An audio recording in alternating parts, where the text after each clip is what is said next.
Have you ever bombed so bad that your girlfriend's lowering her face, hoping that no one makes the connection that she's with you?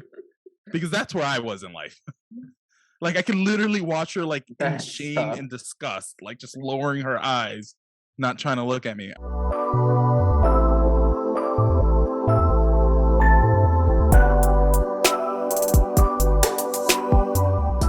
He's a stand-up comedian who hosts his own podcast.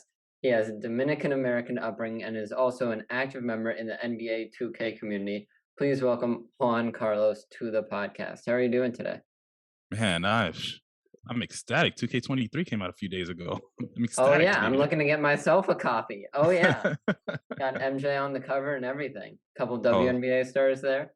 Not yeah, so no, sure how I feel about Devin Booker on the cover, but that's a topic for I had to put another myself on day. a budget this year, so I got the Devin Booker version. Yeah, yeah. I feel like they always try to get down to me because I'm a Lakers fan, grew up in LA, and so when they came out with, I guess I was 21 and Mhm. had Kobe on the most expensive version, I was like, oh, you know what you're doing. Now I have to get the most expensive version. Of course. Of course. And so, just first question to get it started for your career, how did you first get into comedy and learn that that was something you wanted to do? So, it's funny, it wasn't I kinda stumbled into comedy, if I'm being honest with you. Like, Yeah. I was so what ended up happening is, to try to make a long-winded story as short as possible, it first started when I was, 16. I went to, like, a talent show with my best friend, Hmm. and, I hope this guy, whoever this guy is, hears this story because 'cause I've told it a few times now. There's this guy who decided to do stand-up as part of the high school talent show, and I remember watching him thinking, "Wow, this guy's awful." Um, he was he was really bad. I remember, he had this one joke, where and look, you know what it is? Now that I do stand up, I kinda understand what was going on. Really what it was is he didn't know how to write a joke, but I didn't Hmm. understand that at the time. I was just like a kid in high school. I was like, "This guy's not funny." But he had this one joke about extreme Bibles, and he kept saying, "Extreme Bibles," and, like, kept trying to make that a punchline, but didn't understand how to, like, quite get it there. But I think that was the first time that I sat to myself and as I was watching, I was like, I can do that. Like that's something that I can do. And then fast forward a few years later, um, I had a buddy of mine. I had mentioned to a few people. I was like, hey, I think I want to try stand up. I want to go to an open mic, but I like was being really shy about it. Like, Yeah. it's kind of scary to get up on stage and make yourself vulnerable the first time. And a buddy of mine who coincidentally had been on MTV Made. I don't know if you remember that show. I don't. I guess I'm too young for that. Yeah, Maybe it I goes just over aged myself. over my generation. But anywho, he had been on, that show, like, I'd hit him up, and I was like, "Hey, man, I saw that you've been doing comedy. How do I get started?" So he, like, gave me all the details to an open mic, and, I showed up, and a bunch of people from my job, decided to follow me to this open mic and kinda forced me up on stage. They're like, "No, you're doing this." And it was this weird thing, but hey, it went well, and, I've been at it for a while now. Yeah, and so was that just kind of like spur of the moment trying stand up, or did you kind of had you started writing jokes Oh, beforehand that you no. kind of had prepared? I had been It planning was for that just moment on for the like spot. 3 years. So, I had jokes written out. No, no, no, but, like, Oh, for 3 okay. years, I was like, "Oh, I'm gonna go do this, I'm gonna go do this," but, like, I just never got up to do it. But so I did have Yeah. jokes in my pocket. They just weren't very good jokes. Hmm. Because I have no experience with comedy, but from what I've heard, a big part of, fine tuning jokes and learning which jokes are good, which jokes you should probably workshop or even get rid of is performing them, is using them in front of an audience. And so I'm sure just, trying to write them by yourself or even with just a small group is probably harder than, actually getting to field test it. I will say this, that is absolutely true first and foremost, but, the longer I've done this, the easier it's become, like, Hmm. I'm a lot better now than I was, say, even 6 years ago at writing a joke and looking at it and go, "No, that's funny." You know? Like, with Yeah. this co it was com and I would say I'm not saying that, like, I'm 100% right all the time, but my hit rate is a lot higher than it was even 2 years ago. 2 years ago, I'd write a joke, I'm like, "I think that's funny." And then I'd go try it a few times, and it was like, "No, no one thinks that's funny, dude. Stop. Don't tell Yeah. that joke anymore." You know? Whereas Yeah. now, like, I can write a joke and with, I'd say, a decent amount of confidence. I was like, "No, that one's gonna get laughs." Hmm. And so you said that you hadn't really thought of comedy being something you wanted to get into. Was there anything else you were thinking of for, a career, outside of school?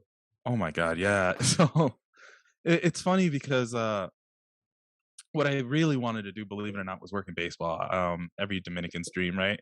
Yeah. Most of my cousins want to play in the majors. I just wanted to be in charge of my cousins. So that's what that was. I tried really hard to get a general manager position, and I went to school for it and like try to get internships and stuff like that, and it wasn't working. But more than anything, comedy really was became an outlet for me. It just kind of became a way of like expressing all these ideas and feelings. And, it kind of became a de-stressor, and it was very addicting too, like just being up on the stage and like, Yeah. you get that laugh and then you kind of just want to keep going. So that's what I'm saying. It just came out of that. It wasn't, I Yeah. didn't go up the first time and go, this is going to be my career. I kind of just did it, was like, I really enjoy this and kept doing it. And next thing I know, I'm like, oh, I guess I'm in it now. Yeah. And so, you now have plenty of experience even though it took you a bit to get into it. So what tips or advice would you give to people just starting their comedy career or just planning on starting one? I think the first, a few things here. First is be consistent. If it's something that you're interested in, you're going to be bad at it for a long time. I mean, let me rephrase that. Some of you might be the next Dave Chappelle, Kevin Hart. I don't know, right? Like, I'm not going to Yeah. I'm not going to speak on your potential. I'm not going to say any of that. But for the average person, the rest of us, just stay consistent because it's just a lot of work. And you kind of have to, you can't be afraid of bombing because you kind of learn a lot more from having bad sets than you do from the good ones. Because sometimes you have a good set and it was just an easy audience. But if you're Yeah. consistently having bad sets, you kind of have to take a step back and look at it and go, what am I doing wrong? Is it the jokes? Is it the material? Is it the way I deliver? Is it what I look like? You know what I mean? There could be so many factors. And then also I'd say be humble and network, you know what I mean? Like I think some Mhm. people walk in and think that they're the greatest things to ever happen to comedy, and comedy has a way of, reminding you that that this is hard. Like Yeah. sometimes I'll go a long time, I'll go sometimes months, I'm just having great sets and I'm just like, yeah, I figured this out, I have a handle on it. And you do one show and it reminds you that you have to stay humble in this arena, you know Yeah. what I mean? You're just never gonna appeal to every audience. I mean, sometimes even the big names bomb. You still, Yeah. was it like a Yeah. few years ago, I think Tiffany Haddish bombed at a show she was headlining and something like that, you know what I mean? And that just goes Yeah. to show you. And she's a phenomenal comedian, that's not a dish on her. It's just, it happens to all of us, and you just gotta stay consistent and be humble. Mhm.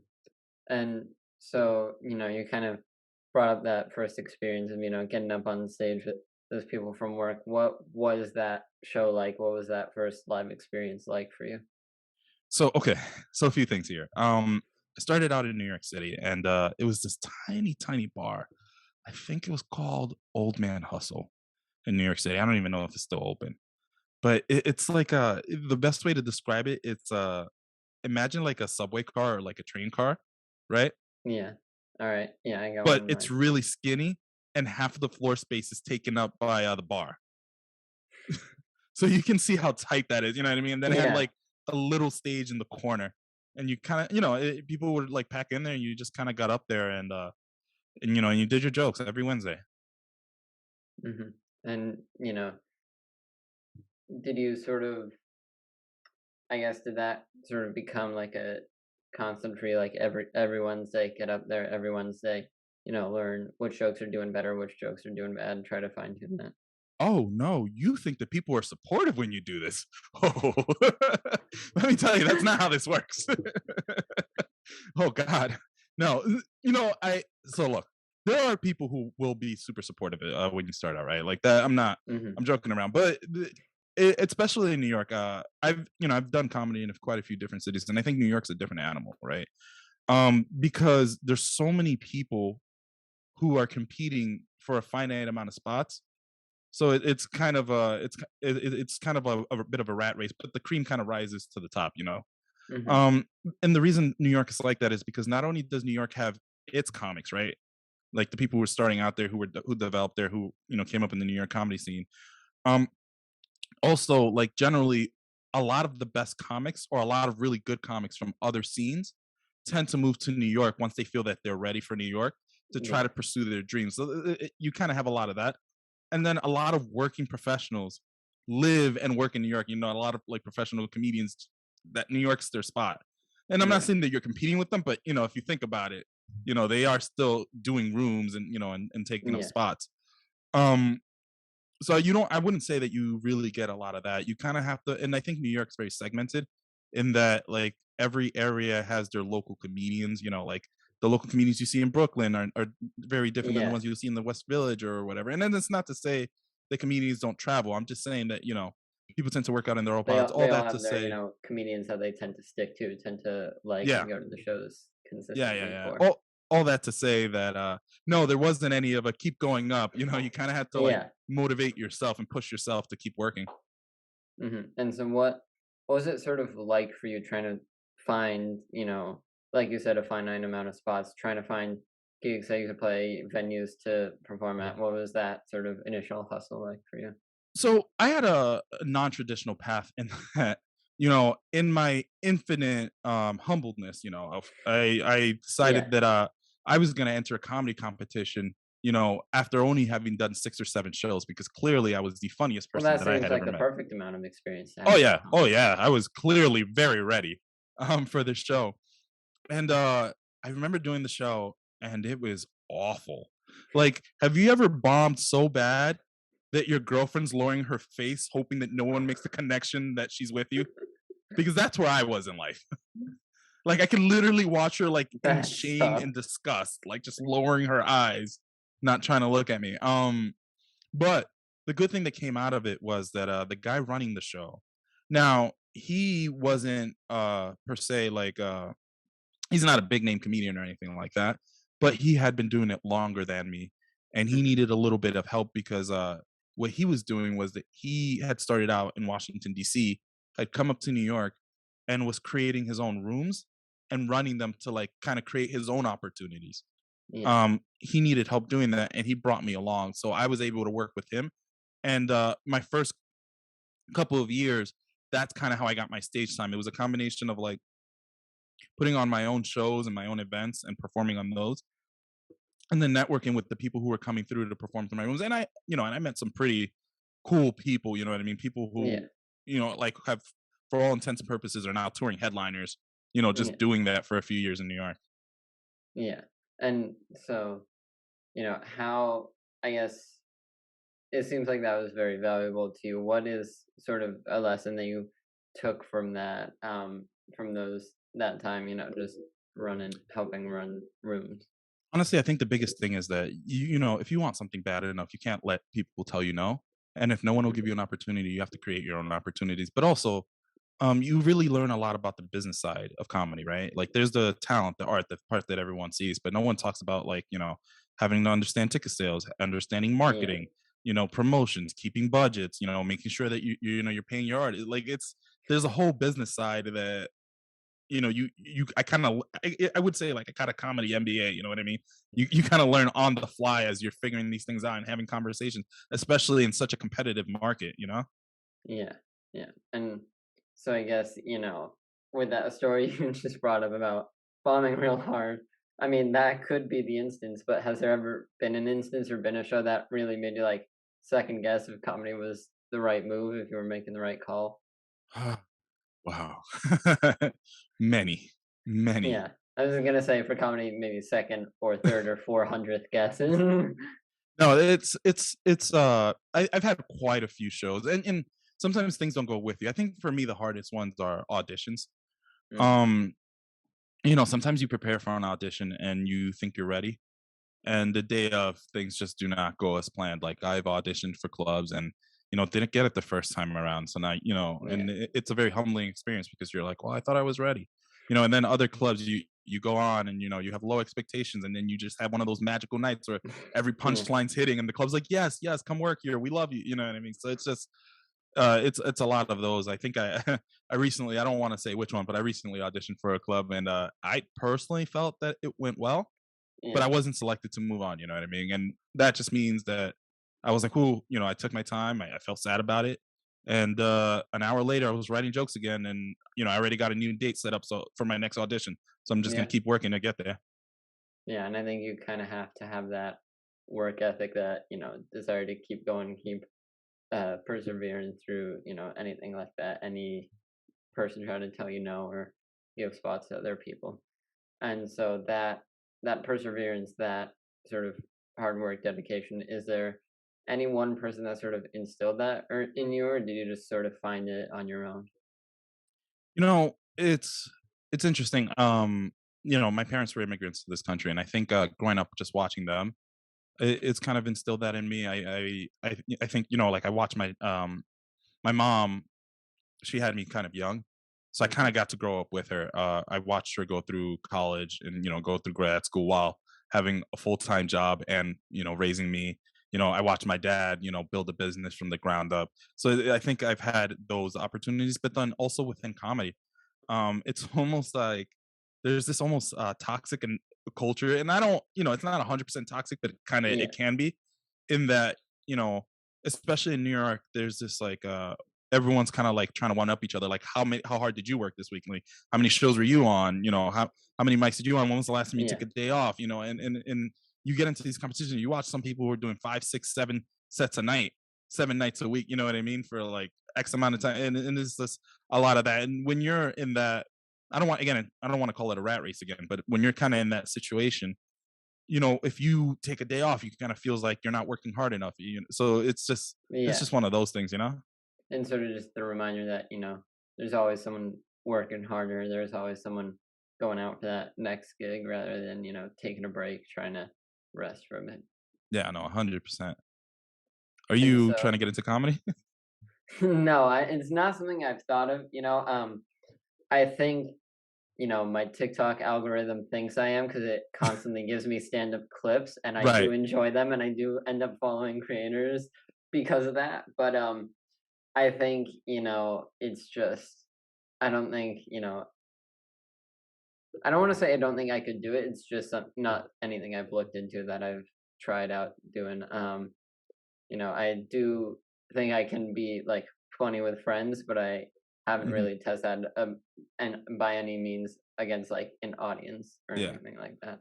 And I will say Um, that's something that people do to me often. Like they'll test their jokes out with their friends, and then they'll come to me and think it's funny.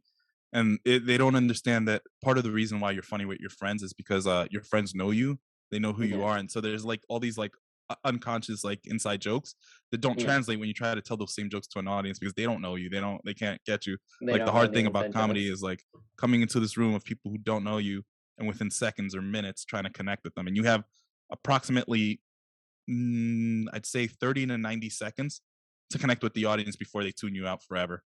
Yeah, yeah. And it's either that or you're going into a room where people don't know you and you're being super vulnerable. You're talking about life experiences, Yeah. downfalls, things like that. And so, um, and now I wanted to get into you also post your own podcast, Yes. uh, called the Revisionary podcast. What's sort of the, story behind that? How does it work? Everything like that. So one of the things that I discovered about doing comedy is that I'm very much a storytelling comic. Like I love telling people stories, and I kind of wanted to manifest that into a podcast. And I sat there and I thought for a while, I was like, what do I want to do with this podcast? Right?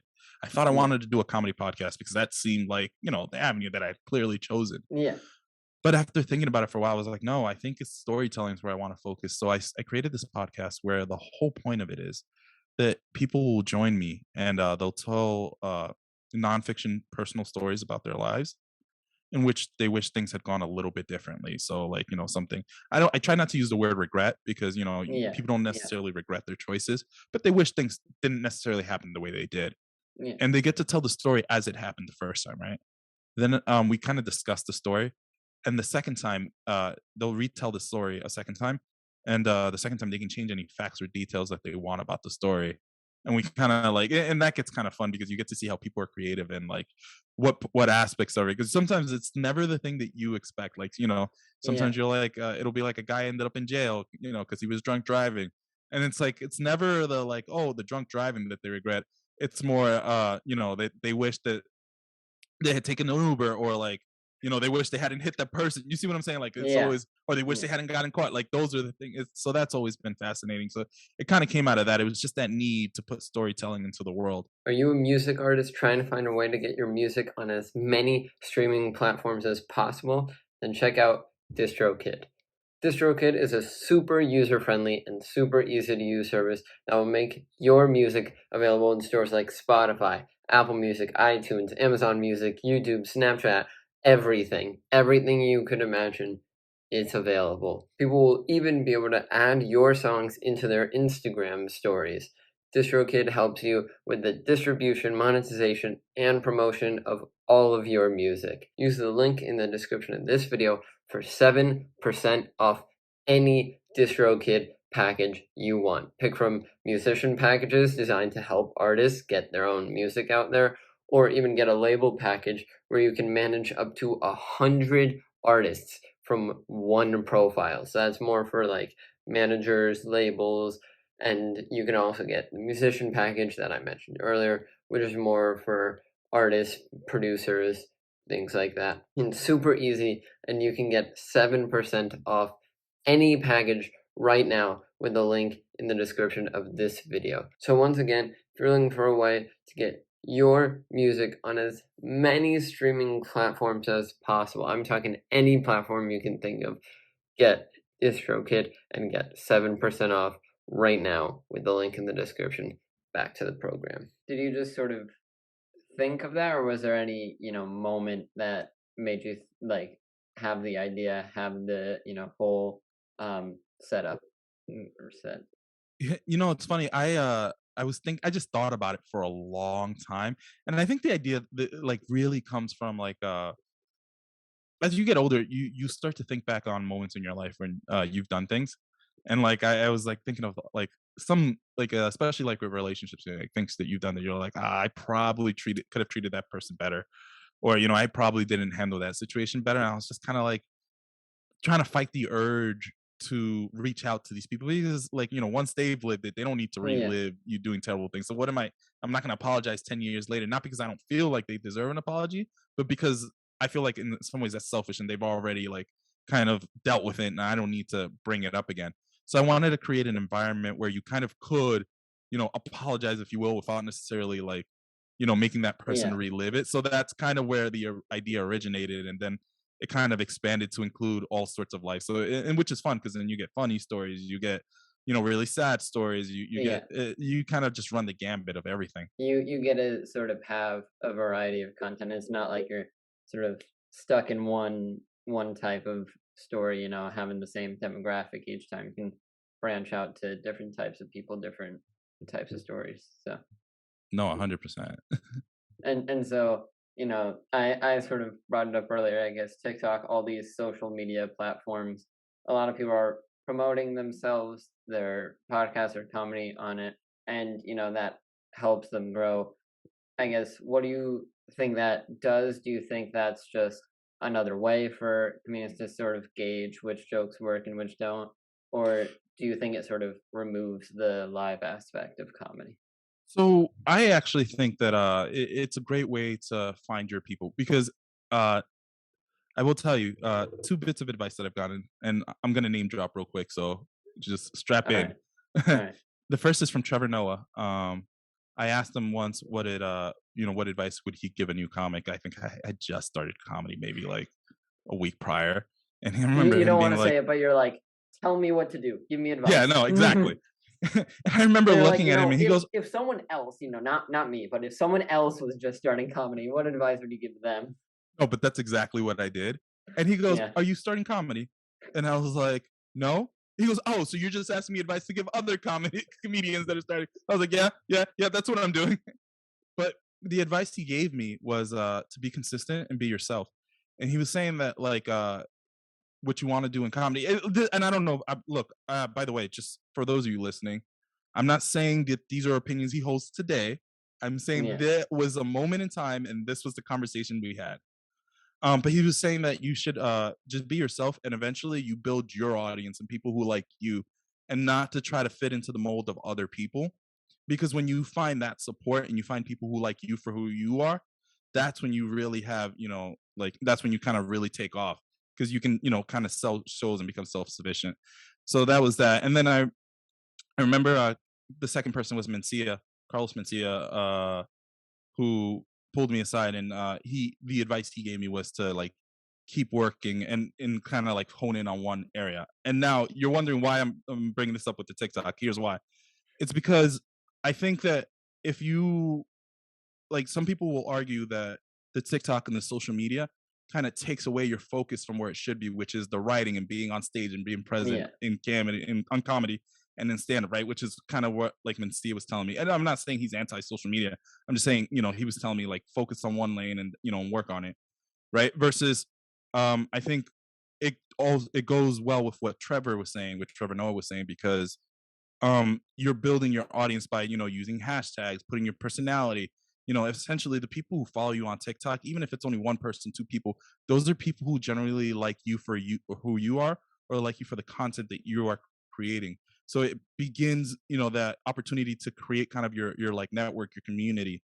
And that's, I think, the most important part, because once you've established yourself and you build that community, those are the people who support you as your career grows. Hmm.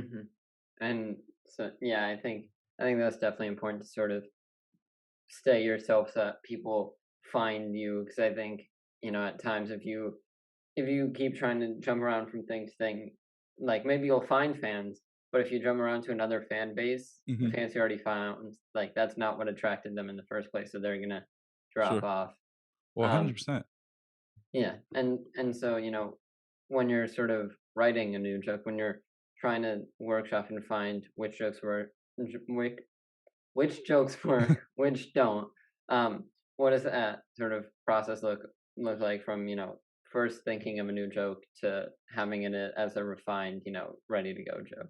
Right. So first and foremost, people say that it takes a while to find your voice, and I think that's certainly true.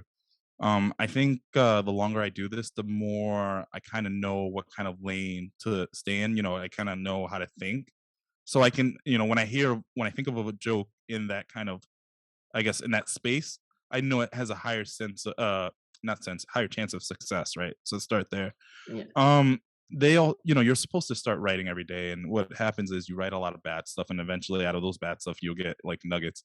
So a lot of it is really more. I'm constantly thinking about comedy. Like I'll be driving, I'll be taking a shower, I'll be at the gym. Okay, I'm lying. You've seen what I look like. I'm not at the gym, but I'll be at work, or whatever it is. I'll be, yeah. like I'll be at the bank, whatever it is, wherever it is that you're sitting. And I'm constantly thinking about comedy and jokes and situation and kind of trying to pay attention to everything that's around me and what's going on around me. Because sometimes it could be as simple as like, you know, sometimes it'll be as simple as like you sit there and you see a bird eating, chips out of a bag, and you go, and then you start thinking, oh, okay, you know, this bird must be really hungry. Oh, I remember when I was hungry. Oh, you know what I mean? Oh, I remember how, we didn't necessarily have everything. I grew up a little Yeah, poor. And all of a sudden, you know what I mean? It takes you down that yeah. time frame, and you start writing the joke. But once I write the initial joke, I will usually try to run it by a few comedians that I trust, and I'll get their feedback. I'm like, oh, what do you think of this? What this is what I'm thinking. This is what I want to try, Hmm. and they'll like give me feedback like, hey, I don't think that'll work, or you're off base here.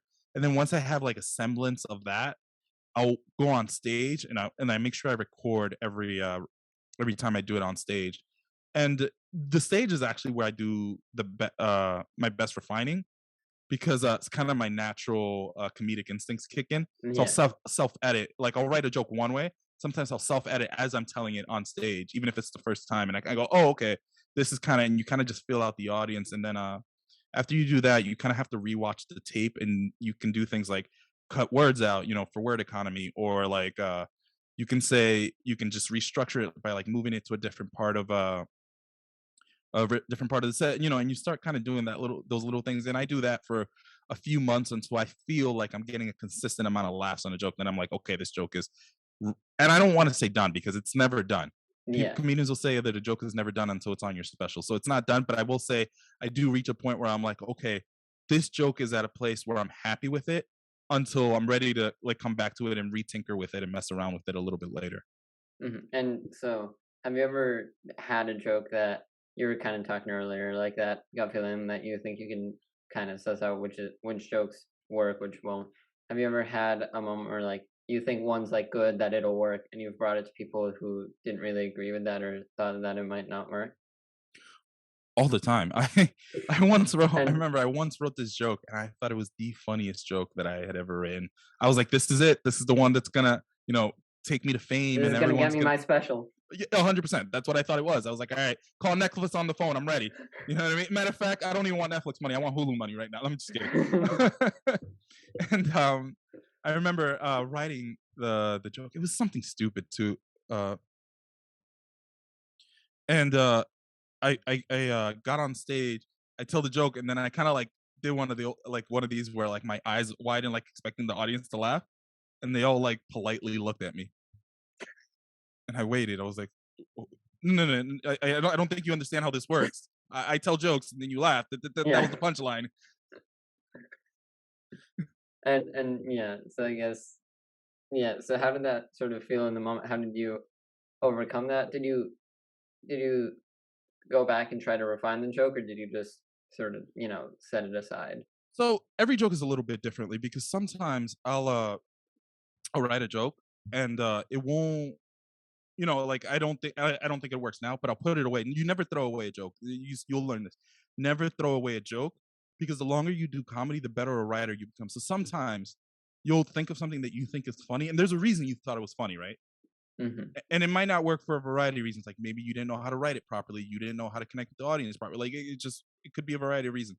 But anyway, you'll what'll often happen is I'll put it away, and then years later, as I'm looking through my notes, I'll go, "Oh, that was funny. Why didn't that work?" And then I'll rewrite it, using n- I guess my updated writing skills. And Yeah. sometimes that'll make a difference. Like one of my closing joke now. I actually wrote about 3 4 years ago, and when I wrote it, people didn't get it. It was like they were confused by it, and I now understand that it was because I was trying to explain something kind of complex, and I was using too many words to like explain it instead of Yeah. just simplifying it. And once I did that, the joke started hitting, a lot differently. And also like a different life experience happened to me at that time that helped me add a different layer to the joke. So that's what I'm saying. It's a lot of that stuff. Yeah. And so I guess, it might be hard for you to answer, but did you ever have a specific show or a specific moment where you really thought you were killing it and it was a great show? And do you have a show in mind that you think is like, I don't want to get into too many superlatives, but like your best show, like that you just really think you killed at? Yeah. So I'm going to talk about two moments. The first is I think it was back in 2018. Might have been 2019. Hmm. I was performing out at Levity Live, out in where is it? It's somewhere. I don't want to say upstate New York because it's not technically upstate, but it's north of New Yeah. York City. I don't know. Are Yeah. you in New York? I don't. I'm in New York. Yeah, I'm like sort of outside the city, quick train ride into it, but I'm not in the Okay. city. I'm so happy about that because I know I can never live in the city. And so, yeah, but even though, like I said, grew up in Los Angeles and I moved here, and even after years of living here, I'm still iffy on geography. I don't want to say anything because I'll talk to people and I'll be like, yeah, I went upstate, and they'll be like, are you sure? And I'm like, no, no, I'm not sure actually. No, that wasn't upstate. No, um, that's how I feel. It yeah. was God, it's whatever county's after Westchester. I don't. It's the one when you go over the bridge. Uh, there used to be the Okay. Tappan Zee Bridge. I don't know what it's called now. I think it's called the Cuomo Bridge or something like that. Anyway, not Yeah, important. yeah. Mario But Cuomo Bridge. I'm doing this show, right? And it was I remember it was a sold out show, 450 people in the audience or 400 people in the audience. The largest crowd I had ever done. And quite honestly, I'm a little terrified. I remember sitting in the green room. I was opening for Marcus Banks, who's a really funny guy.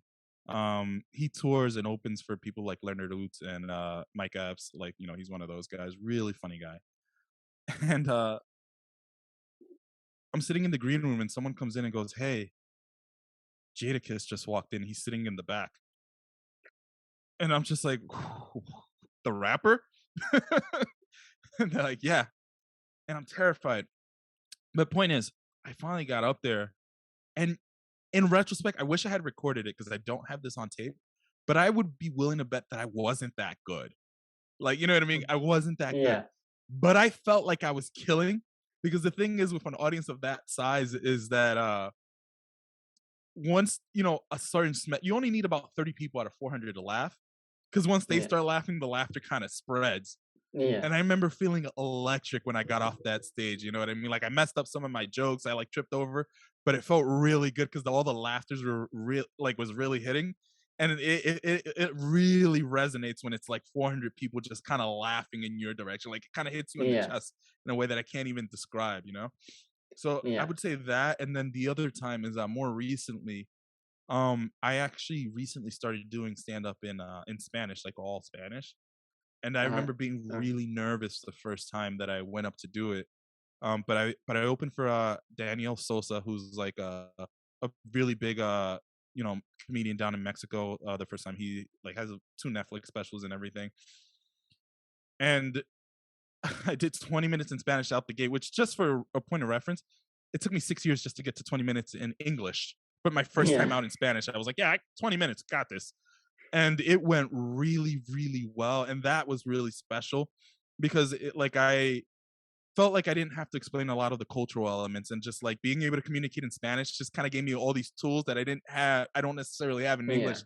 And that was very freeing. So I think those are the two shows that always stick out to me in my head when someone's like, what was it like when you were like, just like killed? Like, I just felt like all the words were just Yeah. coming out of thin air. And like, I don't know, I was being used as a muse to It deliver. just felt sort of more natural to you to you do it in Spanish than in English? I wouldn't say more natural. It was just different. Like I feel like I just connected with the audience in a way that I had never experienced before. You know what I mean? It Mhm. was like this kind of like unified experience where we're all like, oh, because I feel like I tell when tell jokes in English, I tell a lot of jokes about my upbringing and my culture. Yeah. But there's an element of explanation that I have to do before every joke so people understand and can kind of Yeah. come along on the journey. But in Spanish, I didn't have to do that. It just removed that pressure, and that was very freeing. Yeah. You sort of did you find that you could sort of more just focus on the joke rather than sort of the context you had to give or the background? Or like Yeah, I could focus more on the joke, but then there's the there's the in English, I don't think about culture ever because I live in the yeah. United States. So when I like so yeah, when I'm explaining something about like Latino culture, that's one thing, right? Like I have to Yeah. explain that. But I don't worry about things like my accent or the words that I use because it's just all American, all Yeah. American words or like an American pattern of speech, right? So I don't think that. But when I was performing in Spanish, all of a sudden I'm just like, oh gosh, there's so many people from so many Spanish speaking countries. So I had to like be very aware of not like falling into like slang from the Dominican Republic, so that Yeah. people from Mexico or people from Colombia or Venezuelans wouldn't understand what I was saying. And that was it was a different challenge, but it was like a different focus than the jokes. The jokes I was like, oh, Yeah. those could just fly. Yeah.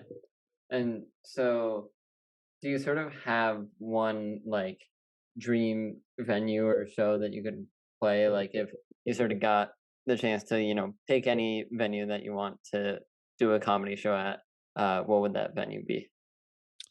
I can't narrow it down to one, but I can Okay. narrow it down to four Yeah, that's fine. Let's hear all of them. in no particular order. Uh, Caroline's on Broadway in New York City. The Comedy Cellar in New York City.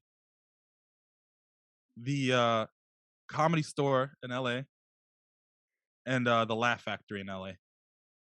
Yeah. And I guess I mean you can give me like reasons for each of them if you want, but I think for the Laugh Factory, is it just sort of the I guess history that's there? Like you've seen all comics, like huge and small, go through there. Find their start, find certain jokes of theirs. That no, I mean Like that's what it is for all of them. It's just the history and the stature. And it's like I feel like every big name comic that you can think of has performed at generally all four of these places, if yeah, not at the very least two or three of them. hmm And so it's kind of like if I were to able to do all four of those, that's kind of when you're just like, oh, like I'm on the path of like where people don't have to Google me anymore. They just kind of yeah. know me, you know. Would that sort of be like if you got to do those? Would that sort of be like your "I made it" moment almost? It with comedy is hard, right? There's no like clear I made it moment Yeah, because there's people who've yeah, done those places who you and even I might not have heard of, and they're working comics who make their living off of this and are very successful.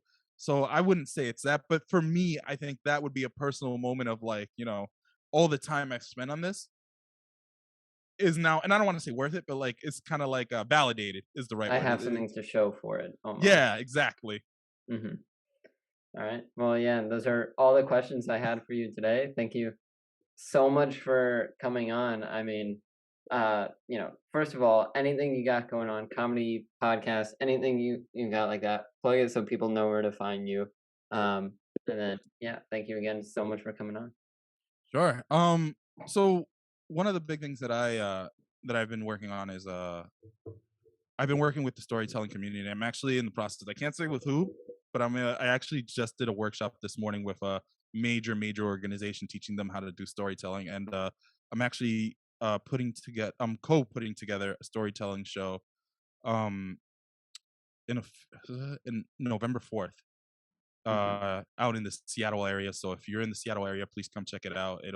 It's going to be a really cool event. You guys can follow me on Instagram, Juan Carlos Comedy. Same on TikTok, and I don't tweet very often. I'm not really a tweeter. I need to become better at that. But you can Yeah. follow me. It's J Carlos Comedy. Yeah, well, I'll leave a link to some of that down below. Yeah, Thank you so much again for coming on. It's been a great time. Yeah, and I can't wait to see this, show in Seattle coming soon. yeah. No, absolutely. Thank you so much for having me. I really appreciate the time. Yeah, of course.